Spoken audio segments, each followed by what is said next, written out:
So here I am in a very different location.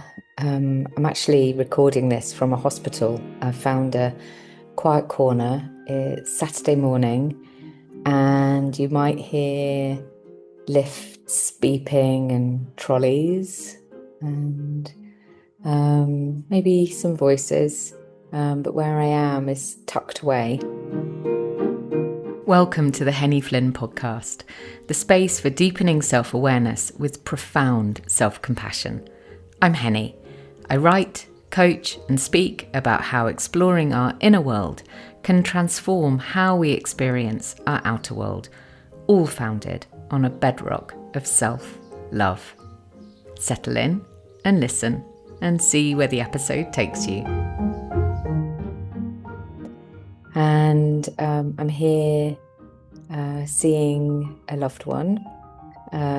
It's the reason why there wasn't an episode last week. And if you're part of the mailing list, then you'll know that I shared that this isn't just my story. So it's not something that I can talk about, but I wanted to give you a sense of the context and the space that I'm in.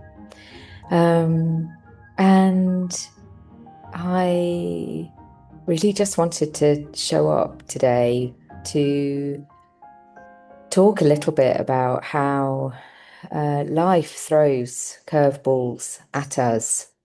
And it's the work that we do in the quieter moments that I believe is what supports us when we're facing into the bigger stuff.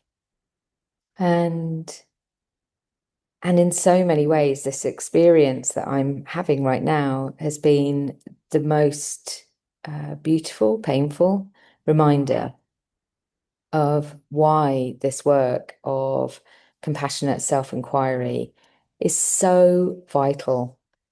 Because for me, it's the thing that enables us to hold space for ourselves within complexity and to be able to hold space for others, to step out of the place of judgment and criticism and wanting to fix, and to be able to be with everything that's arising. And that's really at the heart of this first season of The Field. The gate to the field for season 1 is now closed, but we are just beginning the work in there, and I'm really, really excited to work with everyone that has signed up for these next 3 months.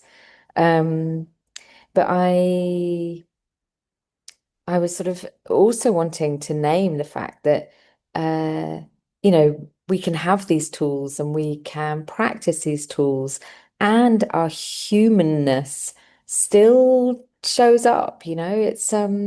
It's hard dealing with high stress situations. It's hard dealing with times when we get triggered. It's hard when we find an old pattern of behavior reasserting itself and, kicking back in. And, we think to ourselves, oh, I thought I didn't do that anymore. But, oh, hey, here we are doing it. And so the really important thing here is to also hold all of that with compassion. And with that comes the kind of spaciousness around the response that we're having to something, which then enables us to more quickly make the choice about, well, is this how I wish to respond, or is there another way that I can navigate what's happening right now? So it doesn't mean that we suddenly become this kind of Zen Buddhist, esoteric, uh, you know, perfection of humanity and soulfulness. It means that we're able to hold our humanness with so much love that we can then make choices about how we deal with the way that we're responding to something, or the way we're reacting to something, and then we can choose our response.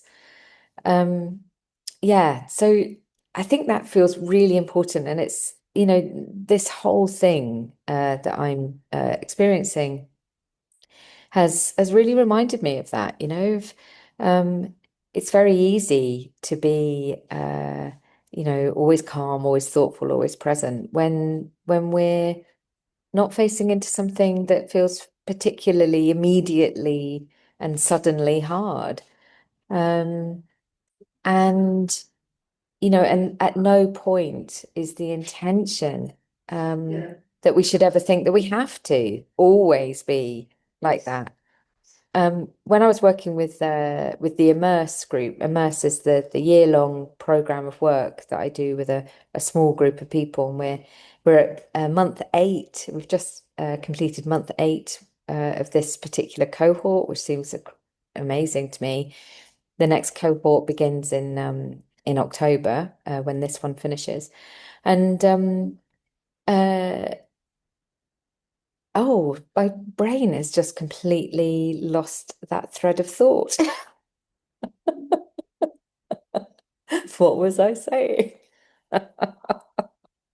Well, that also is a really brilliant indication of, a mind that is holding a lot of stuff right now.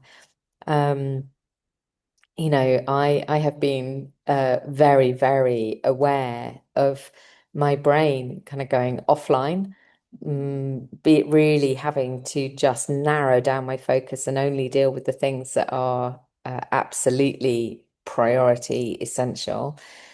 And then I've watched my brain, more of my brain coming back online, and I've been able to think more rationally, more creatively, more compassionately. And I have actually sort of, I feel resourced. I feel resourced and able to do the work that I need to do. Um, and also that moment just then when my sort of brain just went like boom, completely empty. Well, that's a sign of, a brain that's having to deal with a lot. And so I also hold that with compassion. And maybe at some point I'll remember what it was I was going to say, and I'll perhaps I'll put it into the email that goes out with this. Um, anyway, I think that's it for today. I need to go back.